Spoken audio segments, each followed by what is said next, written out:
I found that nothing in life is worthwhile unless you take risks. Nothing. Nelson Mandela said, "There is no passion to be found playing small and settling for a life that's less than the one you're capable of living." Now, I'm sure in your experiences in school and applying to college and picking your major and deciding what you want to do with life, I'm sure people have told you to make sure you have something to fall back on. Make sure you got something to fall back on, honey.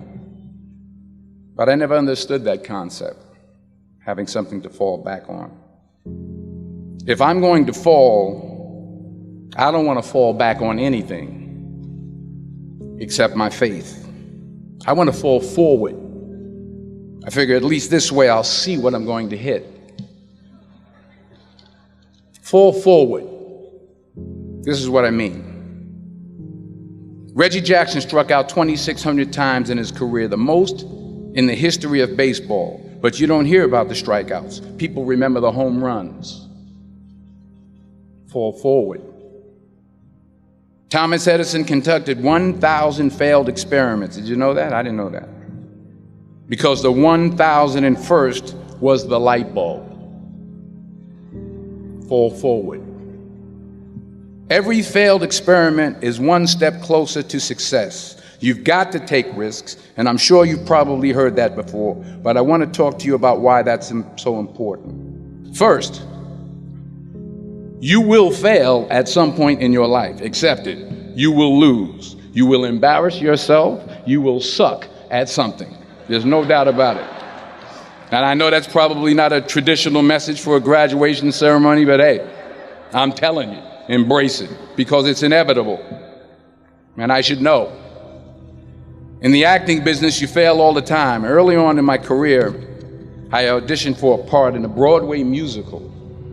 Perfect role for me, I thought, except for the fact that I can't sing.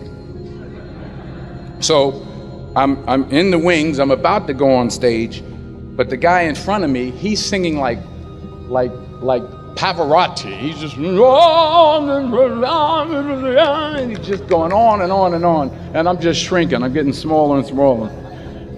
So they say, "Oh, thank you very much, and you'll be hearing from us."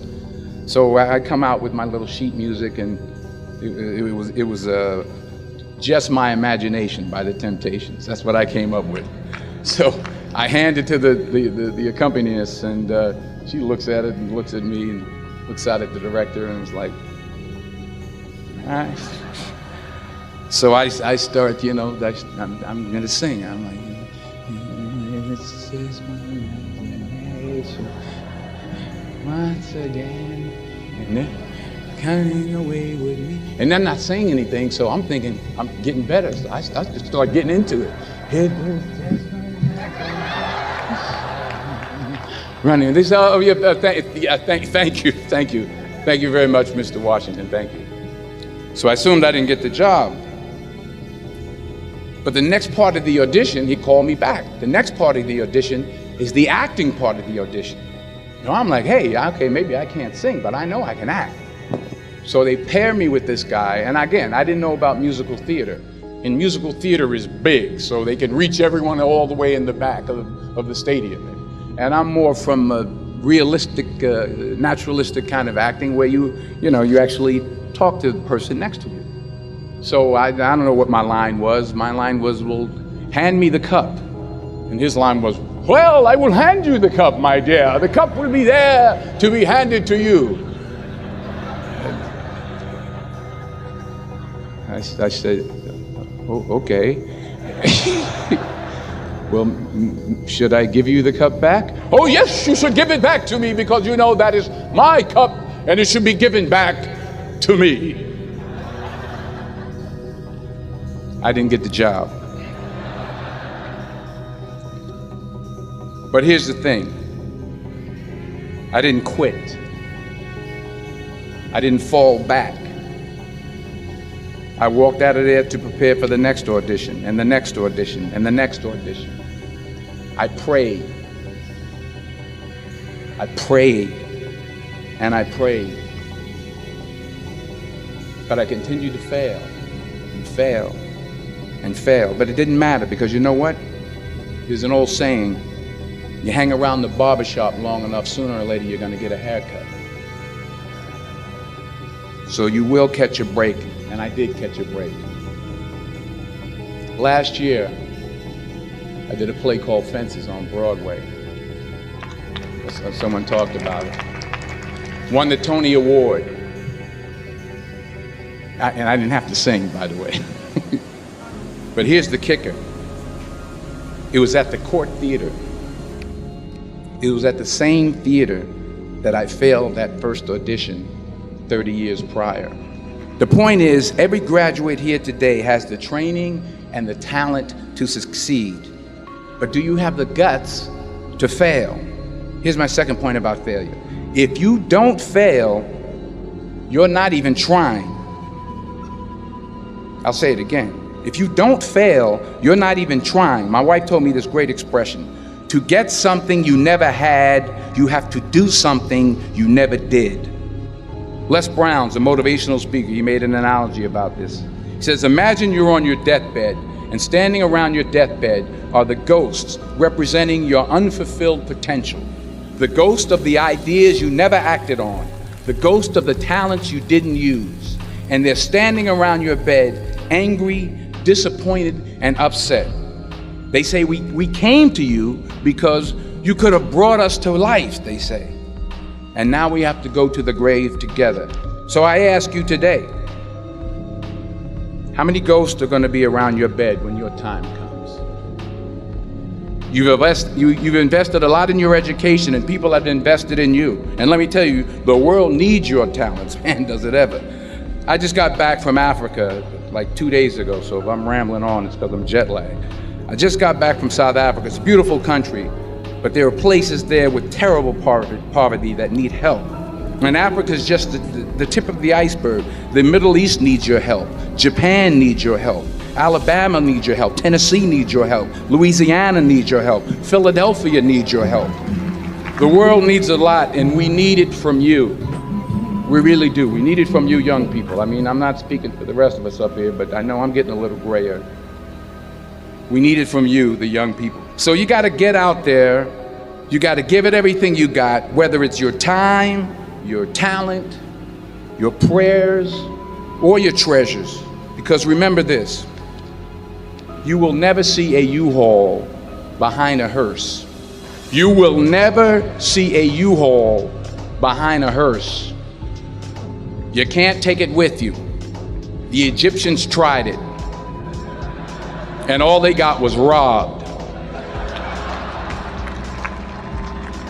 So the question is, what are you going to do with what you have? I'm not talking about how much you have.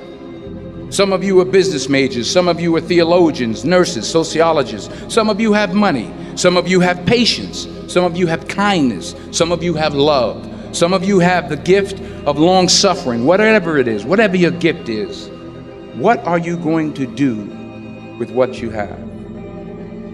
All right, now here's my last point about failure. Sometimes it's the best way to figure out where you're going. Your life will never be a straight path. I began at Fordham University as a pre-med student. I took a course called cardiac morphogenesis. I still can't say it. Cardiac morphogenesis. I couldn't read it, I couldn't say it, I sure couldn't pass it. So then I decided to go into pre-law, then journalism. And with no academic focus, my grades took off in their own direction. Yeah, down. I was a 1.8 GPA one semester, and the university very politely suggested that it might be better to take some time off. I was 20 years old. I was at my lowest point. And then one day, and I remember the exact day, March 27th, 1975, I was helping my mother in her beauty shop. My mother owned a beauty shop up in Mount Vernon. And there was this older woman who was considered one of the elders in the town. And I didn't know her personally, but I was looking in the mirror, and every time I looked at the mirror, I could see her behind me, and she was staring at me. She just kept looking at me. Every time I looked at her, she kept giving me these strange looks. So she finally took the dryer off her head and said She said something I'll never forget. First of all, she said, somebody give me a piece of paper. Give me a piece of paper. She said, young boy, I have a prophecy, a spiritual prophecy. She said, you are going to travel the world and speak to millions of people. Now, mind you, I'm 20 years old. I'm flunked out of school.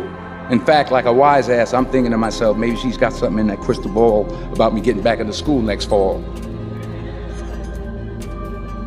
But maybe she was on to something, because later that summer, while working as a counselor at a YMCA camp in Connecticut, we put on a talent show for the campers. And after the show, another counselor came up to me and asked, had you ever thought about acting? You're good at that. So when I got back to Fordham that fall, I got in and I changed my major once again for the last time.